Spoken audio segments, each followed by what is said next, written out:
Welcome to What Is It About the Weather, a podcast where we explore the many ways that weather intertwines itself into our lives. I'm your host, Mark Jelanic, and this week we're going to talk about what happens when an episode doesn't happen. We'll get to that in a minute.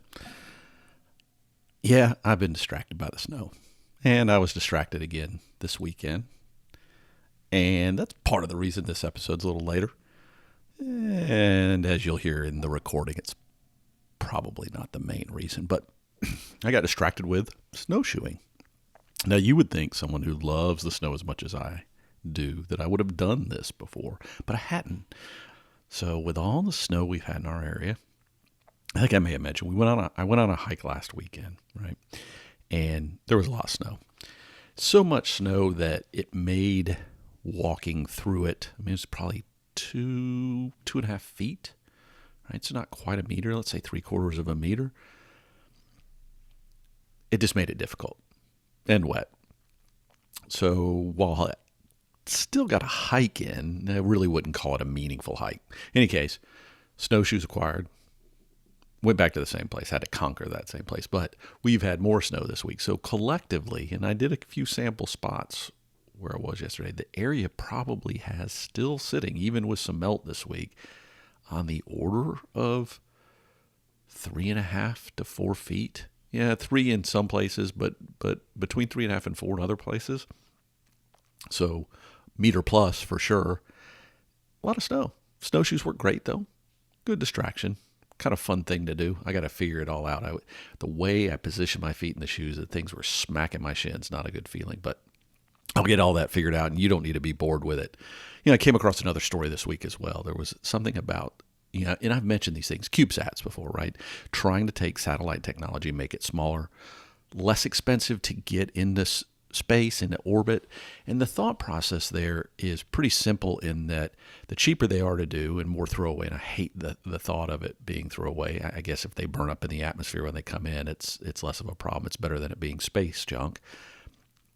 But there's a couple reasons that's good. One is you can quickly put a replacement up there. And this all boils down to is, can you get the quality, right? Is the quality going to be good enough? And we've got a long way to go. And I don't know that you'd still want to use it for every mission, but filling in, NASA just completed one called, I think it was called CubeSat Radar. I'll put a link in the show notes if you want to read about it. But you don't think of satellite and radar. I taught a class, right? Satellite and radar meteorology, and we think of it as being two different things. Well, that's because usually you don't put a radar on a satellite, but in this case you did. And it uses similar technologies, smaller form factor, and the idea was to see if it could work, and it did. So we'll see where that technology goes. Just kind of a neat thing that reminded me how far technology continues to come in this space and how important that is, whether it's on the computer side, on the data side, on the technology, gathering side. It's all critical, and it was kind of neat. So let's get to the main topic. As you can probably imagine, this isn't going to be a longer episode unless I find myself rambling, which I'm going to try not to do, because in the end, I'm going to talk about what happens when an episode doesn't happen. And the reason I'm doing this is, sometimes people think, all this stuff happens behind the scene. And I've talked about it before, how long an average episode takes and the work that goes into it. And it is a lot of effort. But every so often, I have a topic that I think will be interesting and have a hard time finding underlying information. And we'll talk about it in the context of this week and why what I thought would be a good episode, what I really thought there might be something to it, and timely for where we are, turned out not to be so. So let's set a context, right? Last week, we just experienced National Weather Person's Day. Now, it's nice that we take the time to celebrate, and I've even mentioned on the podcast before to thank your weather person. They catch a lot of flack and not enough credit, I think, too often. But, we've gotten to where we do holidays for everything, right? But we're in a period right now, and this is one of the reasons I was thinking about this idea, where there's a lot of holidays going on and that don't always necessarily line up.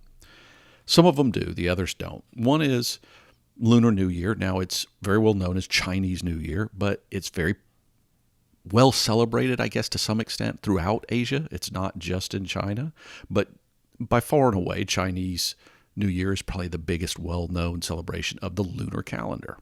Okay, so that's one thing you got going on, and that just kicked off on the 12th, right? You got Valentine's Day, big holiday here in the States and now more globally. And you've got President's Day, specifically here in the U.S., which is a holiday happens to coincide a lot of times around Valentine's Day. It's usually not that far apart, but it's again, that's more of a day off kind of holiday. Valentine's Day is more of a gift-giving holiday, not necessarily a day off. And I started thinking, well, what kind of influence has weather had in holidays specifically? Because we've talked about weather and vacations, and I didn't want to get in from that angle, but really about maybe what holidays we celebrate, where they fall, that sort of thing. Was there something there? And the most well-known example also happened in the last couple of weeks, which is Groundhog's Day. Now, this may not be a well-known celebration around the globe. Here in the U.S., it's kind of a big thing. Big thing being a relative term. It's a well-known day, right? When a little furry rodent comes out of a hole, and whether he sees his shadow or not is a determination of how much longer winter is going to last. So it's a classic, well-known day specifically around weather. I mean, that's really what it's about. Now, there's no scientific basis in any of the various groundhogs all over the country here that all have different names and different origins, but they all do the same thing. They come out of a hole or out of their cage or little box, because most of these guys don't exactly live in the wild, and they tell us whether there's going to be more winter or not. Now, that said, there's also been a well-known movie about it, and that's probably more about why Groundhog Day is well-known. And I forgot about that. I was actually on a podcast that was about that movie, right? Starred Bill Murray, and it was about living the same day over and over and over and over and over ad nauseum again, and what he went through with that. Now, I don't know why that has to do specifically with Groundhog Day, other than he was a meteorologist in the movie, or I should say an on-air meteorologist in the movie. I don't really think they portrayed him as somebody with deep scientific knowledge. So we got that in the bag, but I didn't really want to talk about it again because I've talked about Groundhog Day before, and that to me, it's still not really a holiday, right? You don't take the day off. It's not a real celebration of anything. It's just kind of acknowledgement of, like I said, a rodent coming out of the ground. It's telling you whether he saw a shadow or not, right?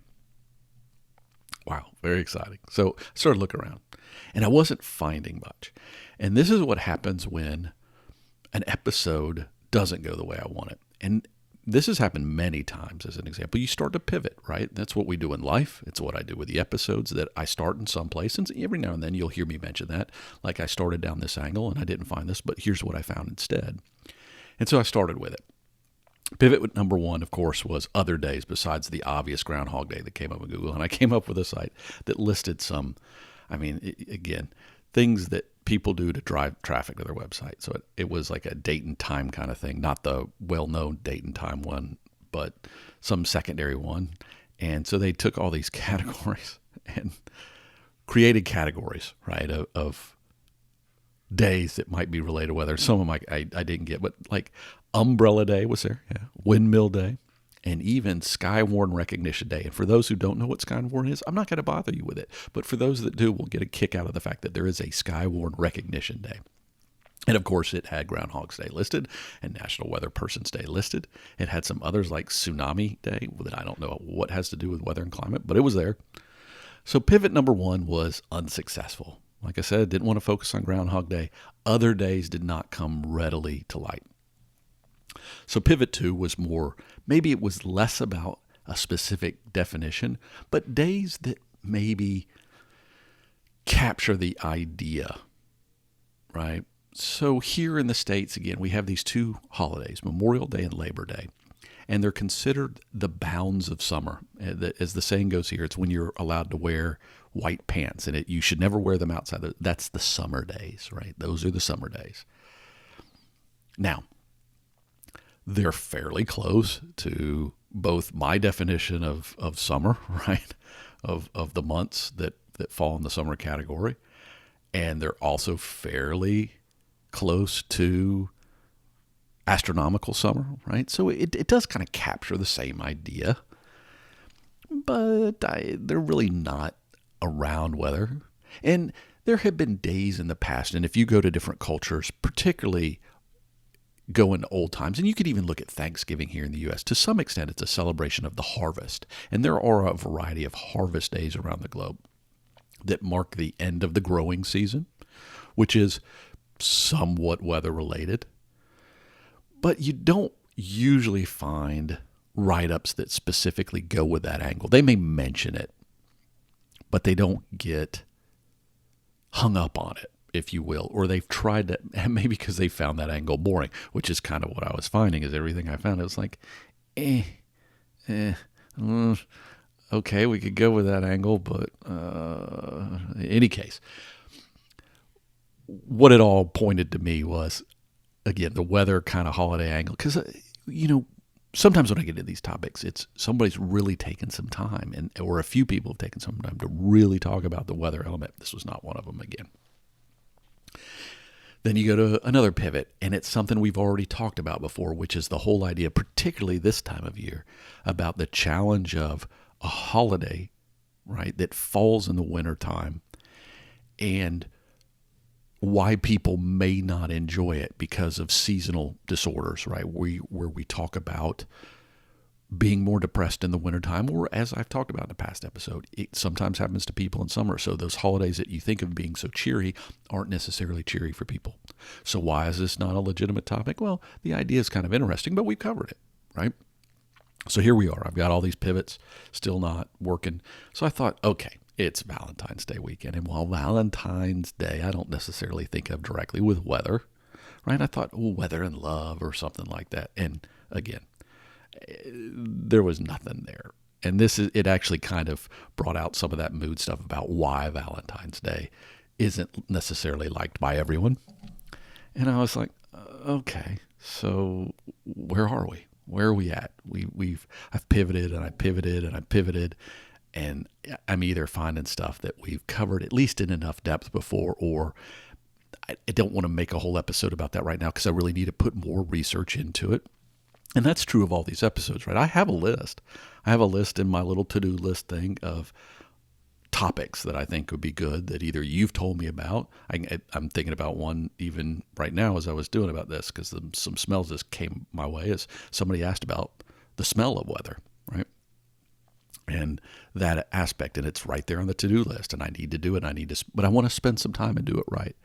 And sometimes I have more time to think about those and less. And sometimes I like to mull those episodes over and think about it from different perspectives. So some things, an episode can be a year in the making, if you will, right? Because I want to think about it and rehash it in my mind and think, is that really the best way to present it? Because it might be a topic a little more nuanced, a little more delicate. And then some of them are really off the cuff. And I've done a few of those lately, like where I did the color episodes that had some purpose, but then I did an alternate color episode because it was just something that kind of came out of the first one. And this was going to be one along those lines. It wasn't that I hadn't thought about it, but I hadn't really dug into it well in advance. And so when I got here and I got to the end, I'm like, well, I could put something else off the list, but I want to get an episode out, and I want it to be fun and enjoyable and a learning experience for us all, but sometimes it's just not there. It just doesn't happen. But here we were, Valentine's Day weekend, all that love in the air kind of thing. And I was like, okay, well, Valentine's Day. And it got into the whole idea of holidays to begin with. And you heard me mention a few of them at the top of the episode, right? Chinese New Year, Valentine's Day, President's Day, National Weather Person's Day. And you start thinking about the origins of holidays. And there are some that are very obvious. It could be a religious holiday. Okay? Something like Easter is a classic example of that. Or something that is even more religious, because Easter has become what I would call a slightly different sort of holiday, but maybe Good Friday. Easter and Christmas are very well known as religious holidays, but they've become more secular, right? They're celebrated by an audience that's much bigger than the people who have the religious connotation that goes with it. But those sort of things make up the holiday bucket, if you will. You also have, whether it's a Chinese New Year, which is an astronomical, and we do, like the start of summer, last day of fall, all those sort of things fall into something that again, has taken something from the natural world, if you will, and brought it into a celebration. Then you have more that are true, just, I don't know, holidays that we've decided for a celebration of some other purpose. Independence Day, most countries have one, right, of some kind, or something that is a national holiday that recognizes the formation of a country. And it can be something like that. But sometimes we also get them with the other one I brought up, President's Day. Now, this was kind of interesting. I always thought President's Day was a lumping of multiple presidents here in the U.S. because there's a few well-known presidents in the past that have birthdays close to each other. But it technically is a representation of our first president, George Washington's birthday. Now, a lot of people kind of lump Lincoln in with it, but there was a big debate about this actually when holidays here in the U.S. went to mostly Monday holidays to create longer weekends. Independence Day being an exception on that front. But there was a big debate about whether to make it a celebration of both presidents. And technically it's not, even though a lot of advertisers and marketing has spun that holiday and made it different to where it is. It's a recognition of multiple presidents. But I found it interesting that, it still really is just about George Washington. So you have all those things, right? And so holidays tend to take on these shapes and forms that are from a different origin, right? Christmas has become something much bigger than what it was, right? But most celebrations do that way. But what's interesting in particular is sometimes you do kind of a pivot on the pivot. And that's where I found this interesting is Valentine's Day was born out of something that was a pagan holiday. I'm going to mess this up. Lupercalia is how I pronounce it. But there was an actual holiday in ancient Rome celebrated between the 13th and 15th of Rome that was about spring. And you got to keep in mind, when we think of spring, it depends where you are, around the globe as to when spring starts. But if you look at, for instance, the climate in the Rome area or in southern Italy, you will notice that we're now in the phase where spring really starts, that we've made it through the dip in theory. So it was a kickoff of spring. So it really was kind of had a weather connection, if you will. Now, that aside, then became about fertility and other things. And I'm not going to get into all that here, but if you want to read about it, I'll put a link in the show notes that really gets into all the debauchery that came with that whole holiday, because it really focuses on the fertility thing. I think my impression is it probably started more as a fertility of the land, if you will, hence the spring connection. But it became much more than that. And that's probably actually where the Valentine's Day component came from, because here was the church in the early centuries, right, trying to take what was a well-recognized holiday in the region, but they didn't want that to exist per se, and so they put a Saint Valentine around it, made it a religious thing, cleaned it up, right? That's what they would have been trying to do, make it a little more family-friendly. And so it became a religious holiday. But now we don't think of it at all as being religious. I don't think anybody does. Do you think of that as being a religious holiday? I think most of the world would not, even in places where it probably originally was. It's about love and Cupid and all those things. But at its origins, it actually was about kicking off spring. So it does have a weather tie to it in the end, but realistically, not much. So there's an example of when an episode doesn't come together, that there's still something to learn. I mean, that's the fun part about what I enjoy about this process is I almost always walk away with something more than I had. A lot of times I go in an episode with a lot of knowledge about a topic and a lot of understanding, but it's in preparing the episode that I usually learn so much more, right? As an example, there is a group. It's a Canadian company. I think it was called Weather Holidays, right? Weather Holidays. Of course, that would have come up in the search. And they do severe storm chasing holidays. from Canada down into the U.S. Kind of an interesting side note. I don't know. All sorts of things you run across when you're doing these things. That's what's interesting. All right. Well, I'm going to let you go. It is Valentine's weekend. Hopefully you're spending your time with someone you love, someone you care about, or passing some love on in some way that you can, because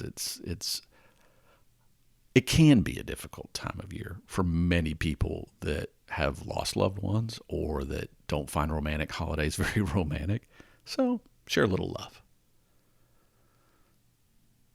Be kind. And remember, Valentine's Day was actually about secret love. It wasn't, and I don't know, when I grew up in school, we used to give each other Valentine's. Now you had to everybody gave all the other people, but there was always one or two special ones where you were sneaking a little Valentine thing into somebody that you thought they were cute or whatever it was. How the world has moved on. I'm sure there's some app for that in this day and age. All right.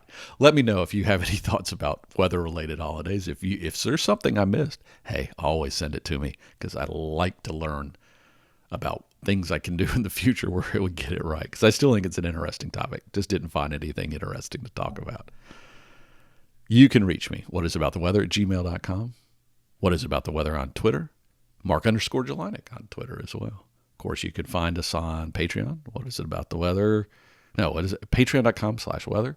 You can find us on YouTube. What did I say was last week? YouTube.com/C/ what is it about the weather? All those places. But as you walk away from this episode, hopefully you also walk away with the knowledge that, whether it's a busted episode or whether it's changing seasons or whether you're in the middle of winter snowstorm or whatever, you're still looking at ways and thinking about ways in which weather can actually define a holiday that becomes religious, that then becomes secular. And it's just a reminder that there's much more to weather than the weather itself.